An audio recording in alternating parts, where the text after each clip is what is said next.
I have a question for you. Nothing grows in a comfort zone. True or false? Well, someone in my community said false.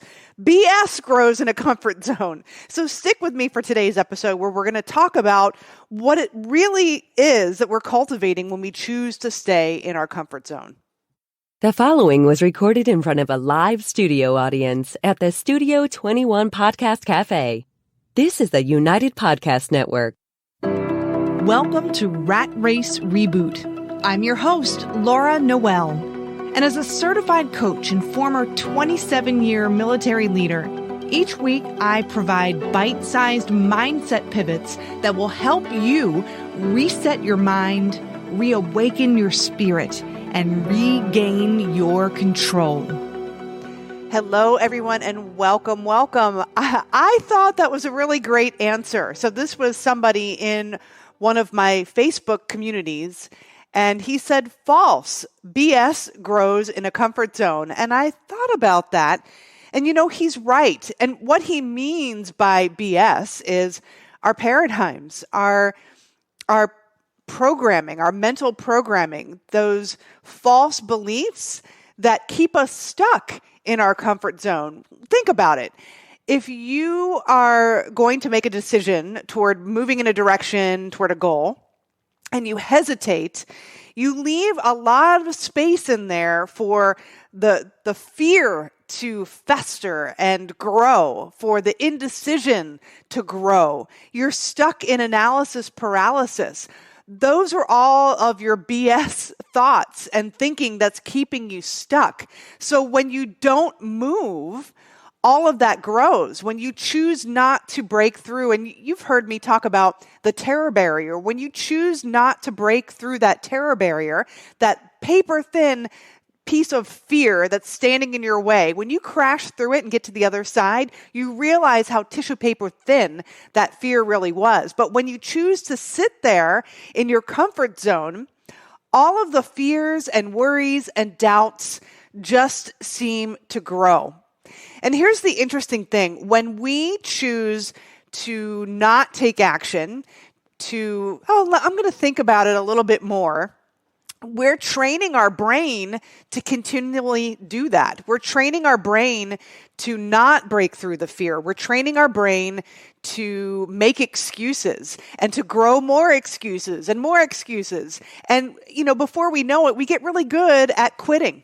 We get really good at making excuses. And we're sitting in our lives, and a lot of people I talk to are just not, they're appreciative, they're grateful of a lot of the things that they have in their lives, but they know that there's so much more to them than what's going on right now. They know that they could be, do, or have so much more and make a tremendous impact in the world, yet their fear is keeping them stuck.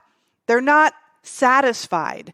And so when we sit in that comfort zone and we're kind of cultivating those excuses and more fears and more reasons to stay in analysis paralysis, it's just a lot more difficult to finally break through that terror barrier. But what we're doing is we're strengthening, if you've heard Hebb's law, neurons that fire together, wire together.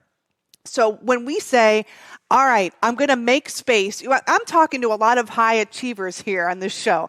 I'm one of them. And I can get pulled into my work like the next person. Really, I have to consciously work at it and force myself to take breaks and force myself to do the things that are important to me, that I know are important to me. It's hard to pull myself away from my work. One, because I love it. It doesn't feel like work. But two, because I know that having human connection and doing other things that bring me joy, that make me a well-rounded person, are great for my health and well-being and for cultivating relationships.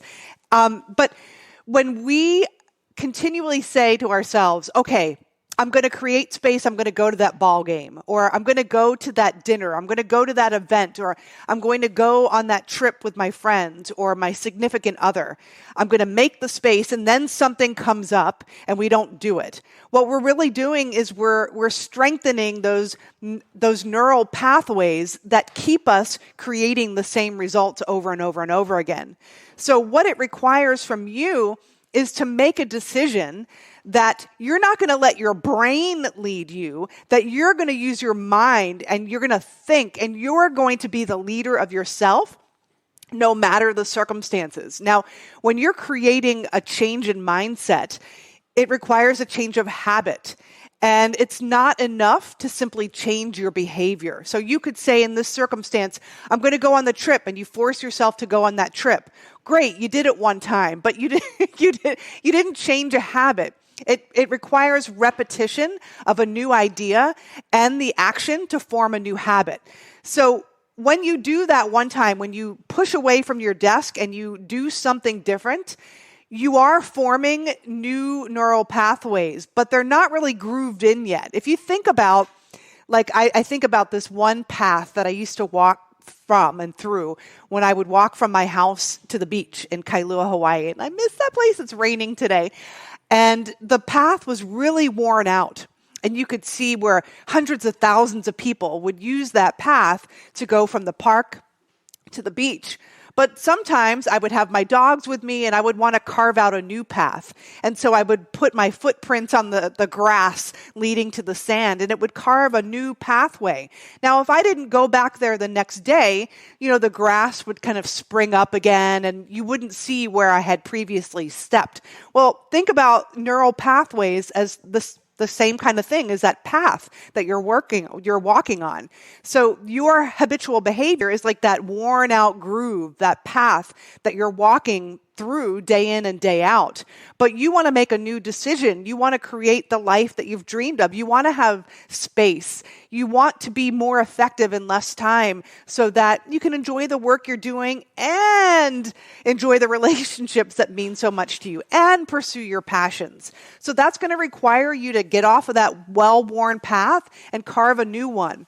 But you're going to have to make that decision day in and day out until it becomes a habit, until you can really strengthen those neural pathways. So think about that for a moment. Think about, where are you telling yourself, I'm going to do better next time? Where are you telling yourself and beating yourself up for not showing up as the person you want to show up as? It's not your fault. It's how our brain is wired. But now that you know this, it is your responsibility. And I'm really excited because we're going to be talking about responsibility next week on our podcast. But I want you to really consider that. And let's just take a few moments right now. This is a short one to think about where in your life is it Groundhog Day? Are you telling yourself the same thing over and over again? And bring that to your mind. And imagine that you are following through exactly the way you promised yourself and others. How does that feel? How does it feel being the boss of you and not allowing your circumstances to rule you and your life, your relationships? So take a deep inhale right here. And exhale. Relax. Take another deep inhale. And exhale. Take one last deep inhale, expanding any areas of tightness. And then exhale and let it all melt away.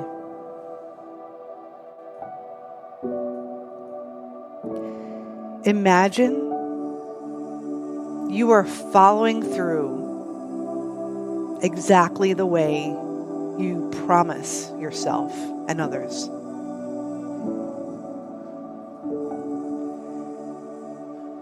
What kind of impact is that having on your self-esteem?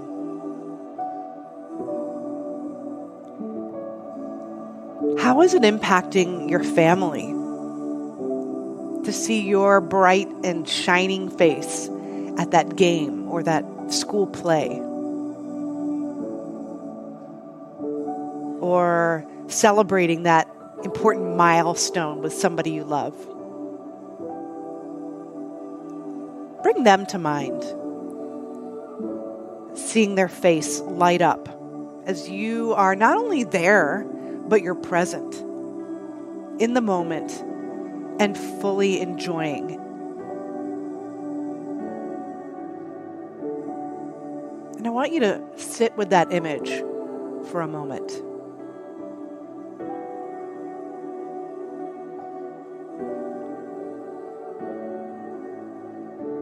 Because if you can see it in your mind, you can hold it in your hand.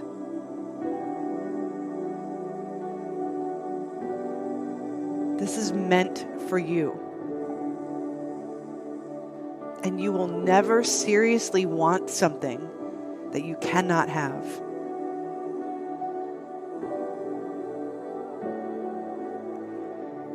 And if you're sitting by pen and paper, I want you to write down any ideas that kind of bubble up. Maybe it's to connect with somebody. Maybe it's just to spontaneously take a walk in the park. Whatever that is, write it down and act on it. That's what I call taking inspired action. Taking inspired action is such an important part of this. I want you to listen to these episodes, and then I want you to take action. I want you to apply the lessons that we're talking about into your life. Take it into your life, because we're working on changing your mind and your habitual way of thinking and bringing it into action. That's how you're going to see change over the long time. They're just little bite-sized pieces of information that you can take with you. So I want to thank you so much for joining us. If you need a little bit of support and figuring out where your sticking points are, I want you to check out our show notes and book a call with me, 15 minutes with me, and I'll get you pointed in the right direction. My calendar is in the show notes. Also, go to ratracereboot.com, and wherever you listen to your podcast, please take the time to leave a 5-star review. It really matters. It helps us get this message out to more people. So again, thank you again for joining us. And remember, everything is created twice, first in your mind and then in physical form. I'll see you next week.